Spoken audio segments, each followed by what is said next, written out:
you get like one great hire for every three hires you make.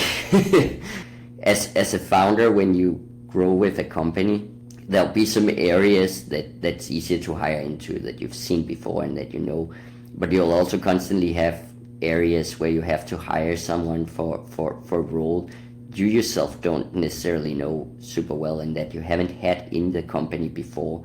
So you need to figure out what's actually in that, right? Like I've typically used my network of investors and advisors and so on to try to get in front of some of the people they would say like are the best in that role, that are typically not people that are like, maybe these are retired and or they've moved into other roles or they are at a different scale where you definitely can't go hire them, but just getting to spend some time with what does really great look like in that role. And Matt Biilmann, CEO and co-founder of Netlify, shares insights on the company's journey from a two-person startup to a platform serving 5 million developers. He discusses raising venture capital, growing a team, and more. Hi, everyone. Welcome to this episode of the Leadership Exchange. My name is Tracy. You can follow me on Twitter at LadyLeet or on LinkedIn at Tracy S. Lee. I'm the CEO of a company called ThisDot, and I'm so excited to bring you this podcast and my lovely guest today, Matt Biilmann, who is the CEO and founder of Netlify. So welcome, Matt. thank you. Great to be here. Yes, I'm so excited to have you today.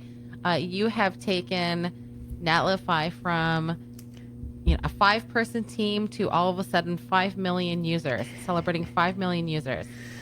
Well, even smaller. It started out as like at very first as a one-person team. Then I got a friend and co-founder to join me, and we were 2 people just bootstrapping in the really early days. Launched in March 2015. Then raised the first round of financing in the start of 2016. Hired the first engineer, Ryan, who's still with us in March 2016, and then they started sort of like the venture-backed growth journey. By now, we've raised 212 million from partners like Andreessen, Kleiner Perkins, Bessemer, Menlo Ventures, EQT, and so on. And as you said, like from then to now, we've onboarded more than 5 million developers to the platform. We've seen them build across basically every use case, vertical, like size of companies, from like small portfolio to Unilever.com or Asana, DocuSign, and so on, and are reaching more than 1 billion unique visitors to the site, stores and apps running on Netlify's global edge network every single month, right? Like, so that's something like 18% of people that have access to the web are gonna hit a project running on Netlify every month. Yeah, I remember my first experience with Netlify. I was thinking to myself, you know what, maybe I should stop using just Firebase, because Firebase was my go-to all the time. And so I was testing out different ideas, and I had a few that I was going to research, and Netlify was one of them. And so I started the onboarding process, but even before I knew it, all of a sudden my app was deployed to Netlify, like through the onboarding process. So I said, well, I guess I'm not researching anything else, because here I am, I'm done. So awesome, that's yeah. when I switched over to Netlify. Yeah, that's great to hear. I mean, it's always been the goal to just reduce that friction between everything that comes after writing the code in a way, right? Like, because I think if you're a developer or if you're a web team of developers and content writers and designers and so on, right? Like there's the space where you create value is when you actually build something that build an experience, and then there's like all of these steps between that, and then until you have that experience running on the web on a URL in front of your audience, that's like can be a very extensive set of tasks and chores, and once it's live, a large set of like operations and security concern and all of that, right? Like, so our goal have always been like, let's figure out how these web teams can spend their time actually building, and we can help them take whatever they built to URL with zero friction and get them the fastest like time to market and iteration speed. Yeah, and I think it's really cool to hear your journey because how many employees do you all have right now? Now we're about 200 people. Yeah, so going from 2 to 200, and then going from 0 bootstrapped to 212 million at least, venture funded, if you will. It's funny because people look at that and some people would say, oh wow, you really have to learn a lot of skills in order to be able to get there, but a lot of times as a founder you just put one step in front of the other. So what was that, how has that experience just in terms of having to grow so quickly been for you? Yeah, I mean, I think that's always the challenge as a founder, right? Like that. It's funny when you look at especially how investors think about hiring executives in different parts of a company, right? Like they typically always think a lot about like, oh, you got to find someone that's relevant for this exact stage and until this next stage, and then you're probably going to need a different one and so on, right? Like, and there's that sense of like people flooding into that.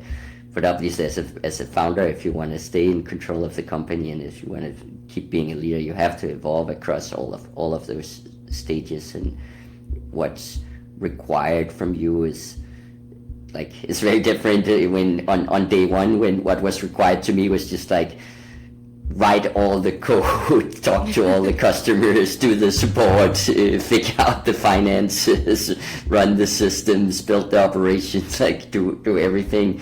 And to a point where it's much more about like give clarity to people, set the right strategy, hire, manage, build a team around you, get people to work together, make sure people are going in the same direction, make sure the direction makes sense, and all of those elements, right? Like so. So the good thing about it is that there's never a dull moment, right? Like there's not a lot of like just doing the same job for like 5 years, and of course the hard thing about it is that you're constantly stretching yourself. Yes, which I love. I mean, I love as a founder being able to do. Some people, you have to have the stomach for it. And the idea that it's a journey, not a destination, because every single day it's just continuously going and going and going. As a founder, as you've grown, how do you determine when to set the vision and strategy versus when to get more involved in the day-to-day operations? Yeah, that's definitely a part where I feel I've had to make some of my harder learnings constantly. That balance between being a doer that takes something on and being a pure delegator that sets the direction and then let other people go do it, and the balance between like how you both delegate and keep accountability, and I think in the end, in the current state, I've found like more confidence of being in the weeds in a way that you wouldn't expect all leaders to be, but that kind of also plays into your unique strength as a founder, right? Like as a founder of the company, you're the one in the company that would know how to build another one of these companies from scratch in a certain way, right? Like and that have all the context of every single part of like the journey and what brought us there. So I've become more confident of like being very hands-on in situation, and I have also started seeing that in general, like I think it's healthy for the leaders I have that they are in the arena and they are in the details in some ways. Then on the other hand, I think like the part that comes to setting direction is a lot about simplifying, right? Like, and really trying to get better at setting simple goals and a simple direction. And that can be the other hard thing, right? Like, and as a founder, you kind of have so much inherent history and domain knowledge, and like you see this vision ahead of you of where you think the whole space is gonna evolve and where we could build into, and it's easy to forget that not everyone like can go into your head and look at the world in the same way, right? Like, so how do you condense down all of that into a set of relatively like to ideally just like one clear goal and a few strategic objectives to lead towards that goal, right? That's something like I've had to spend a lot of time learning to get better at, and to constantly drive myself to figure out how can we simplify more, right? Like how can we get simpler objectives, and then balance that out with in the journey towards those objectives being fine with jumping into any of the details and making sure they align, in my view. I love that. It's like at the top, you need to get simpler and simpler, which is harder and harder to make it simpler and simpler. And it takes way more time, but that will help you lead an organization less out of chaos, I suppose. Totally, right? Like, and it's definitely been when we've done the worst, it's always been when there's been like the least clarity, right? Like the more clarity you can bring, the more people start actually going in the same direction. So you have had experience building and scaling teams, of course. So in that journey, I'm sure you've had to hire a lot of more experienced leaders. How did you approach hiring experienced operators and leaders at Netlify as Netlify grew? And then same thing, I mean, this idea of balancing, again, autonomy versus also maintaining your influence on the company's direction. Yeah. And it's definitely a part where like I've both made my great hires and my mistakes, right? Like I think someone told me that you get like one great hire for every 3 hires you make. Like and it's probably not like I think it's probably not wrong that there's always some of that, right? As a founder, when you grow with a company, there'll be some areas that's easier to hire into that you've seen before and that you know, but you'll also constantly have areas where you have to hire someone for a role you yourself don't necessarily know super well and that you haven't had in the company before. So you need to figure out what's actually in that, right? Like, in typical process there is really about meeting. Like, I've typically used my network of investors and advisors and so on to try to get in front of some of the people they would say like are the best in that role, that are typically not people that are like, maybe these are retired and or they've moved into other roles, or they are at a different scale where you definitely can't go hire them, but just getting to spend some time with what does really great look like in that role and hear from them, like how do you think about the role and what goes into it. That's always sort of a first step as a founder to start building your landscape of like what do I actually think characterizes great in this role. And then obviously executive hiring is typically, I mean, it's not like you put up a job post on Indeed and you get all of these like seasoned executives writing into with a cover letter, right? Like you gotta go hunt. Typically you'll work with a search firm that have their own connections and their own map of the market and who's sitting loose and who's available and who's between jobs and so on, right? Like, and you'll start building out connections. You'll try finding everyone in your network and seeing who they know and so on, and try to get in front of enough candidates that you really start building a sense of like what's there.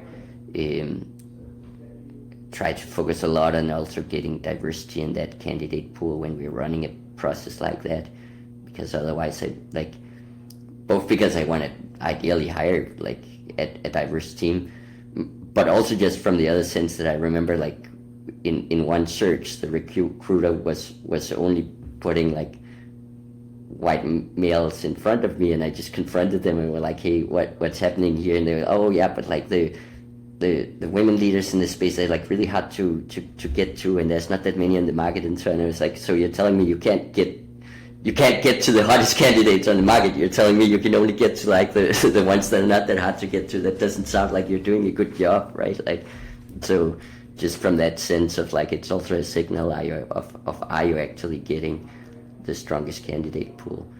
And then on the flip side, there's also sometimes processes where that are much faster, and where you know you need something specifically, and suddenly someone you really trust that knows the space extremely well tells you, I have this person that I've seen do this job that I know is like exactly what you need. Talk to them.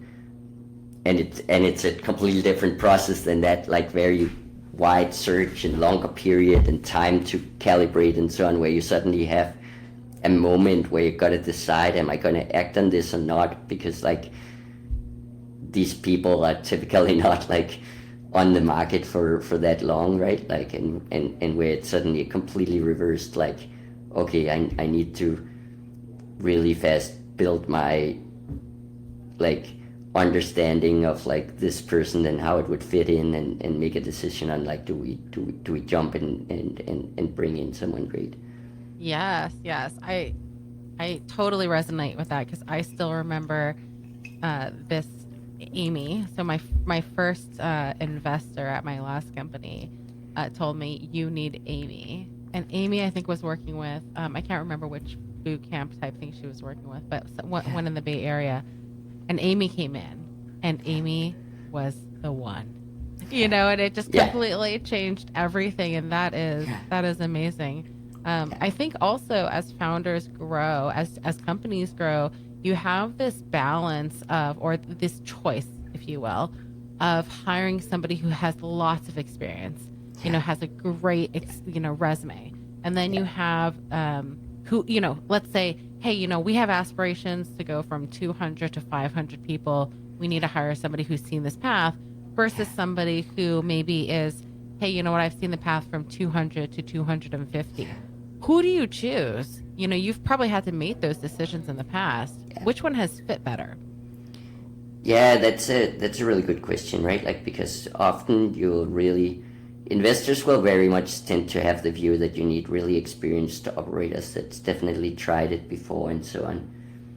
And I'll say it's been a mixed, like, I've both had great successes there, but I've also had big misses there that weren't necessarily a good fit for us, even if like their track record was obviously obviously showed that objectively speaking they've achieved great things and driven great results in other places. So I've built a much more nuanced view on that. Some of it comes down to this question of purely delegating or being in the weeds, right? Like I've definitely found that I need people that I work with to be okay with me being pretty in the weeds with what they're doing, right? Like even if they have a lot of experience and so on, I need them to be okay that I'll still sometimes want to go deep in some of the areas there, and that I want them to bring me into that, because I found that those leaders end up working out better, right? Like they end up driving better results than the ones that have more of a, hey, I know what I'm doing here, I need you to just let me go do it and sort of stay out of the way. So I've learned that it's that regardless of whether they come from like more of a growing into an opportunity they haven't tried before, or whether they come from like, I've totally done this before and I know how to do it, unless that's the relationship they want to enter into, they're probably not going to be successful. And then I think I've learned that it's good to have a bit of a mixture. It's good to have a bit of a mixture of like really of ideally in every area of the business, having some people that's really been there, seen it before, but also having some people that are the upcoming like I want to figure out how to do this at Netlify, right? Like I have seen that it's not always like a bad idea, because like that's also who brings new ideas and new direction, and that comes with New a certain kind energy. of like energy Yeah. to like to like step into something, whether versus doing something for the third time. Yeah, that makes sense. So what recommendations would you have for startup founders or even leaders at whatever stage of organization? How do you develop intuition on things that you have never seen before? One way is getting better and better at agreeing on goals and objectives and clarity around them, right? Like, because it turns it into a discussion of like, hey, a great leader in a function, if you can share and push each other on what is it you're trying to do, they should be able to come and say this is how I'll get there, right? Like, and they should be the ones that, if along the way we're not quite getting there, is coming and saying like, hey, we're not getting there, like we need to make some changes and so on, right? Like, as soon as you start getting either a disalignment of like where should you go, and it's maybe like, oh, we can't do that, well, either you gotta agree that you're not gonna do that, or you gotta find someone that says like, I think we should do that and I can do that, right? Like,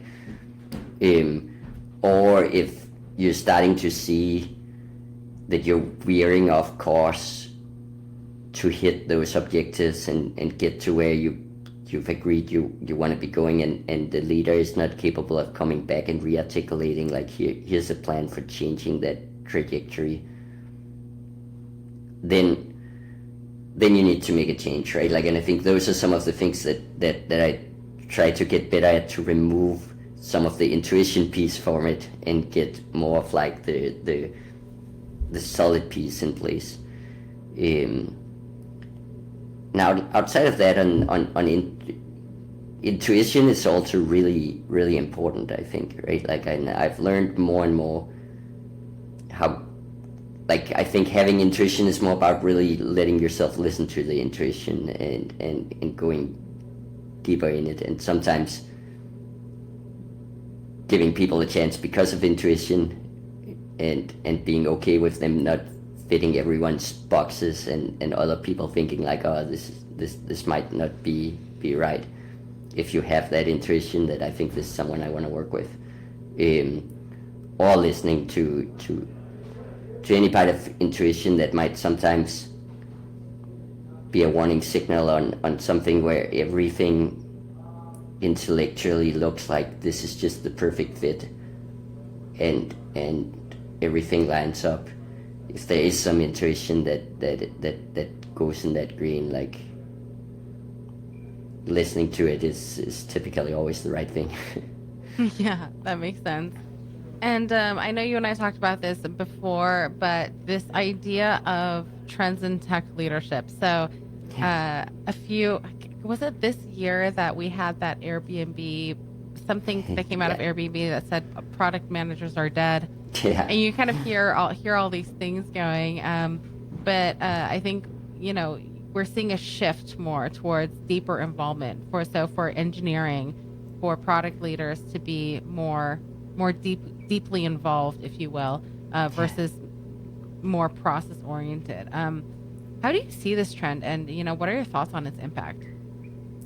Yeah, I think in general, everybody talks about like the zero interest rate phenomenons, right? Like, and I think a lot of us saw that in a time where growth was kind of like something that in a zero interest environment almost just happens regardless of what, like, growth is easy to come by, right? Like, and you start getting, it's very easy to get into a mode where a lot of people are not really actually necessarily making growth happen in spite of things, but just kind of leaning into like some natural growth, and that shapes how product management happens. That starts being more of just like looking at metrics and adjusting here and there to optimize like where you grow and how you grow and so on. It shapes into engineering management, where it becomes more about like just growing the team and adding new members and making sure there's like people have good career trajectories and feel good and so on. Whereas the moment that things get hot and you're suddenly swimming upstream, none of that really works, right? Like suddenly you can't swim upstream without actually swimming, right? Like downstream you can just sort of like get good at optimizing which stream you flow in, right? Like, and you can just be in the flow. But if you're swimming upstream, it's a very different motion, right? Like you've got to actually like swim and push. And I think that's also why we've seen such a big shift in how product and engineering management needs to look like when the market is rougher, and when every sale you have has to really come from demonstrated differentiated value, and like where you got to move in that way, right? Like, so suddenly you start wanting product managers that have more of the characteristics of founders of a company, right? Like that are more willing, like that really want to go deep into being experts in their field and understanding in depth the space they're in, the product, the customers, the users, the market trends, and are willing to take like decision based on that, informed by some data, but not led by data, right? Like it's not a question of just seeing where's the stream taking me and what's the fastest path. It becomes really like, okay, what are we going to do to go from here to there, right? Like, and what is our belief and how are we going to like move that forward? And similar in engineering, I think you start wanting to shift from engineering managers that are more focused just on the people management to engineering managers that are really more in the details and understand like the technology they are working on and what the engineering challenges of their engineers are, and can help define the plan on like how do we get from here to there in the right time, what do we take out, what do we move in, and so on, right? Like maybe more player coachy type. Precisely. Things. I mean, you've definitely seen in the past probably 2 years, I suppose, right? Because I think that's kind of when tech saw this sort of economic shift, if you will. And I still remember October 2022 having conversations with people, and everybody says it's going to be fixed by Q2 of next year. And I said, no, it'll be fixed by Q1 for sure. And then now we're sitting 2 years later and kind of having the same conversations. And, you know, what you say is quite, it resonates to me a lot, because what was good before, you know, you think about performance reviews, what was a great engineer before that was meeting expectations, all of a sudden the requirements changed for them. They might not have changed, but the requirements for what success means has changed. So all of a sudden you have all these people who, again, were doing amazing, but in this economic environment are all of a sudden not good enough. Yeah, it's a hard change to manage through, right? Like, and this it's not easy, right? Like, because like the definition of what you need to do in so many roles really change, right? Like, and the definition of great changes. Yes, and I think everybody. And I think everybody really needs to start feeling more comfortable with that. So, well, this was awesome. So if you had to give advice, and I'm sure you give a lot of advice to a lot of startup founders, but what are your top 3 pieces of advice for startup founders? What are the top 3 pieces of advice? That's a hard one. Like the classical build something people want is always like is always both the easiest advice to give and the hardest to achieve, right? Like, know that like it's you gotta want that constant growth and constant challenge, and like feel like that's what you fundamentally enjoy doing, because it never gets easier, right? Like the stakes just gets higher and higher, and the problems just gets larger and larger. They don't get smaller as the company grow, right? Like, so you gotta enjoy that grind and that feeling of being on. Trust your intuition and be okay with like not fitting the mold of the kind of leader that would get hired into a company that's not a founder, right? Like, be okay with leading in your way as a founder, and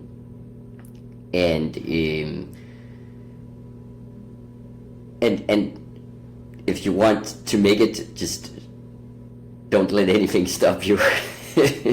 Like, in the end, most companies end because like people give up at some point, right? Like, as I said, it only gets harder along the way. So you gotta have a mentality of just never giving up. My husband said something to me one day. He said, it's hard because you're trying to achieve something that not many people can and that not many people have. Totally. And so in order to do that, it takes work and time and effort and desire to do so. So, well, this was so awesome. Thank you so much for interviewing with me today. If people want to get a hold of you, where can they find you online? So on Twitter, I'm a Biilmann. I'm on LinkedIn. I'm on Threads as well. Generally, just look for. I think if you just put in CEO of Netlify, you'll probably find a link that takes you in the right direction. And I'm always happy to engage anywhere. Oh, amazing. Well, thank you so much. Thank you, everyone, for listening. And I wanted to go ahead and do a quick thank you. So thank you to our sponsor, This.Labs. I wanted to say a thank you to my team, because without my team, I couldn't be doing these fun interviews. We love helping bridge the gap between business objectives and tech implementation, because we know it can get messy. So we get to work with some amazing clients like Google, Twilio, Cloudinary, Sentry, Wikimedia, Bell.com, Stripe. I could go on and on. And we love helping business leaders kind of, again, fulfill their strategic digital initiatives. So you can check us out at this.co. That's THISDOT.co. Besides that, we will see you all next time. And thank you again, Matt, for being here. Thanks for having me. It was fun.